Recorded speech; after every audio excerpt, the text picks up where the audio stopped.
Hey guys, Jim here. I appreciate you stopping by. Today I wanted to share with you some things that I've been picking up, and I also have this 1984 Fleer Kali Yastrzemski card. About 2 weeks ago, I did a video and I showed where I had upgraded this. This was my original card in my Yaz collection, and I just came across a good deal on a 10, so I decided to go for that. And I bought the 10, and so I had this 8, and I have no use for that. So I mentioned in a video a couple weeks ago that I would give it away to somebody. And the way I decided to give it away was 2 videos prior to that. I did a video response for Peter B, and he wanted us to show cards from the year we were born. And I was born in 1968, so I showed a number of 1968 cards. And what I did was I had slipped in this 2017 Topps Heritage Juan Soto. It is of the 1968 design, as you can see. Kind of just slipped that in there, just kind of for fun. And so what I had said was that if anybody wanted to enter the giveaway to win the Kali Yastrzemski card, to email me with the card that didn't belong in the response video for the 1968 cards. And I received 6 responses, so you've got a pretty good chance of winning that, and I want to give that away right now, so I'm going to do that right now. I've got entries from Vintage on Vintage Steve, so I'm going to do this the old-fashioned way. Actually, got my NBA sanctioned Jack Daniels hat. I'm just going to put the card, I'm going to fold this up and put it in here, and that's the way I'm going to do it. I'm going to reach in, I'll shake it up, and then I'll reach in and draw out a winner. So let's see. Just going to fold this in half and then fold it in half again. Drop it in the hat. Then I've got Psyched on Baseball Tony. He sent me a response. Fold this in half. Now these guys are all great guys. They all have great channels. And I'm going to leave a link to all these channels in the description. And you guys can go check them out if you're not familiar with them. Oops, getting ahead of myself here. SFI Sports Cards, that's Sammy.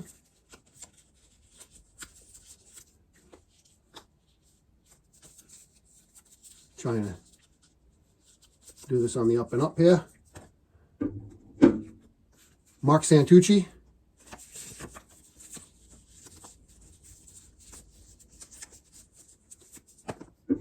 I've got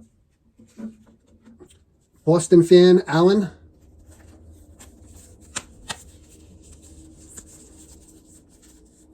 And last but not least, I've got Concrete Buddy George. So we'll get that one folded up and put in the hat. That's all 6 of them that are in there. I've got my 2022 Harwich Mariners Cape Cod League yearbook. There's Jonathan India on the cover there. He was a member of the Harwich Mariners a few years ago. So I'm just going to shake this up real good.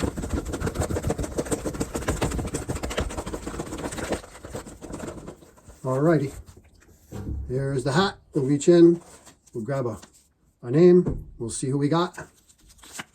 Boston fan Allon. All right. He's the winner. He gets the 1984 Fleer Kali Yastrzemski card. Allon, I'm pretty sure I don't have your address, so you can just email me, hit me up with the address, and I'll send that along to you. All great guys. Again, the links are going to be in the description. So now I'm going to flip the camera around. About a week and a half or so ago, I spent the day with my friend Mark Hoyle. We hit up 6 antique shops and a card shop, and I got a bunch of pickups from that, plus a couple of other pickups, and kind of flip it around. We're going to take a look at what I got. Hang on. Okay, so here we are. I got a lot I want to share with you guys, so I'm just going to get right in and get started. I did get one card that came back from PSA, and that was this beautiful 2020 Stadium Club Chrome, Yordan Alvarez. That's the X-Fractor, and this is his rookie card, one of them. And I was just really thrilled to get the Gem Mint 10 on that one. Also picked up a 1990 Topps Tiffany Larry Walker rookie card, and that just looks great. It's kind of this new Tiffany kick that I've been on lately. So happy to add those. About a week and a half ago, I hung out with my friend Mark Hoyle for the day, and we hit up like 6 antique shops, and we also hit up a card shop. So I'm going to show you guys everything that I picked up that day. First and foremost, I've got this beautiful Heartland statue, Ted Williams. This thing is awesome.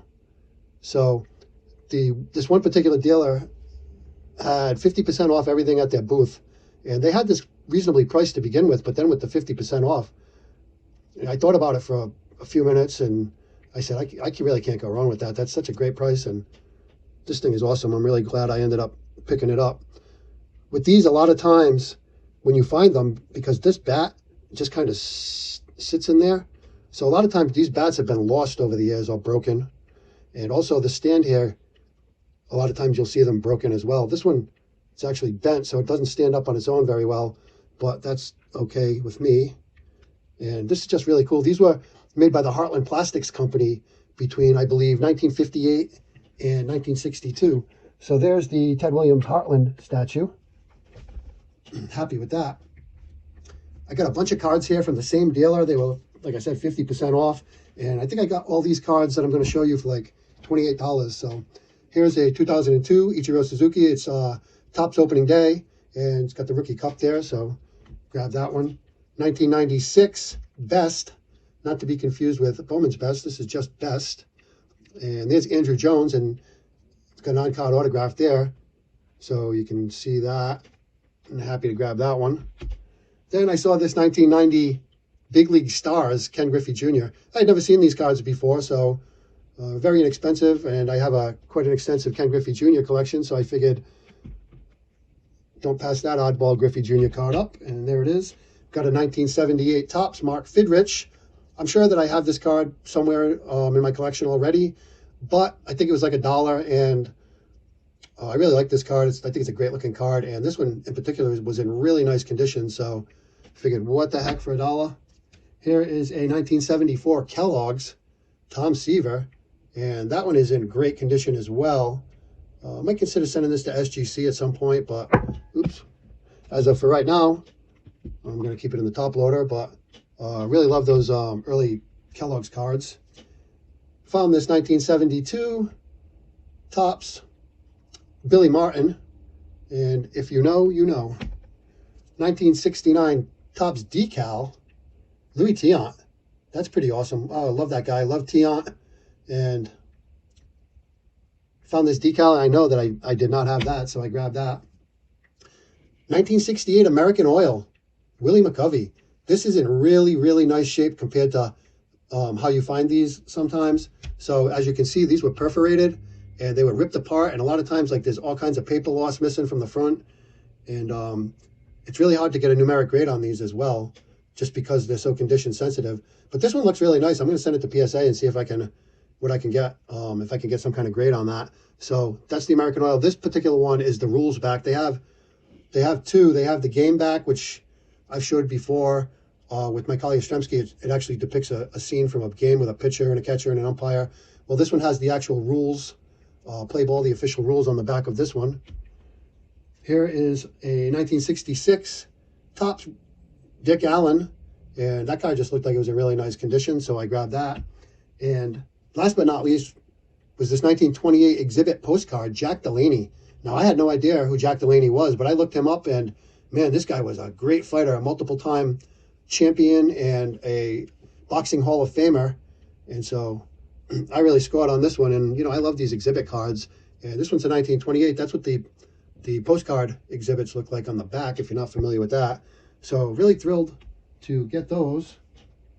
Next up, we went to one of the shops we went to. They had a big magazine rack, and they had all kinds of magazines and like small books and stuff, and everything was like $5 a piece. And so I got a couple things there. These Who's Who in the Major League Baseball, these are really cool. This one's from 1941, and this really is a lot of great stuff in here. It's got every team, every player from every team. You see there's Paul Derringer.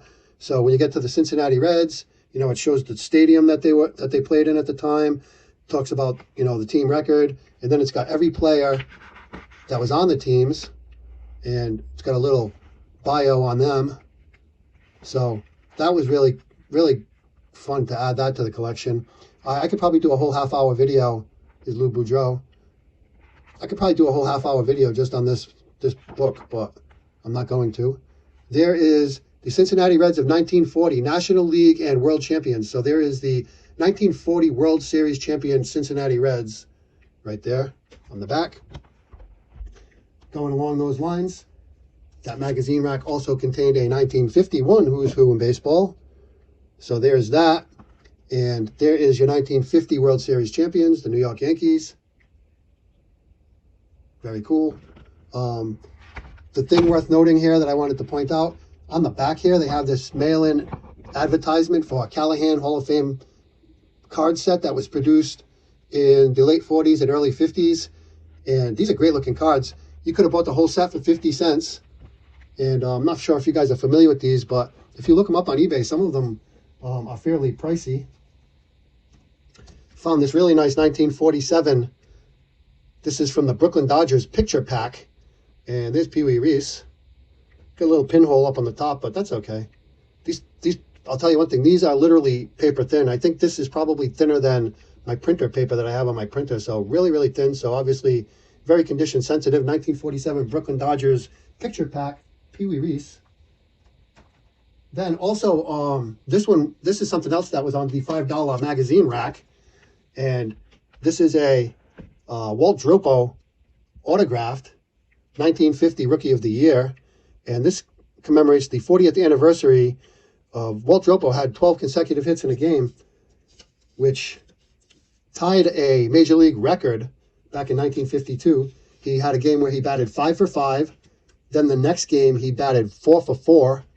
And then the next game, he got 3 hits in a row to start the game. So that gave him his 12. And he ended up actually finishing that game also 4 for 5. So he had quite a little run there. And like I said, that was in 1952. And he tied the Major League record along with Pinky Higgins, who did it in 1938, and Johnny King, who did it in 1912. And no other Major League player has matched that record since then. So that's a pretty cool little stat. And Walt Dropo, of course, as it says there, 1950 Rookie of the Year. He had 34 home runs, 144 runs batted in, and a .322 batting average that year. So he had a really great year. Unfortunately for him, he did have a pretty good year in 1952. He had the 12 consecutive hits that I just mentioned. He also put up 29 home runs and 97 runs batted in that year. But unfortunately, his career was pretty much all downhill after that. So, but anyway, real happy to have the autograph. And last but not least, we did hit up a card shop.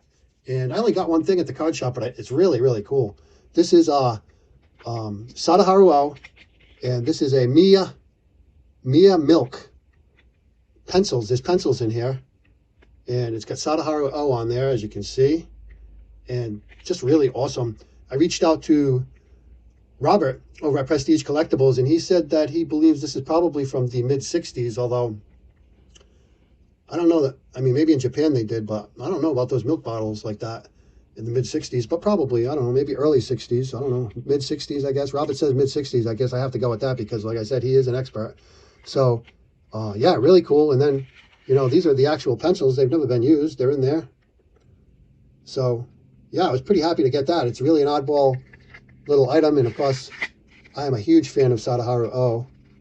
And even if the pencils weren't there, just this box is really cool. So anyway, guys, that's long enough. I appreciate you sticking with me. Talk to you all soon. Bye for now.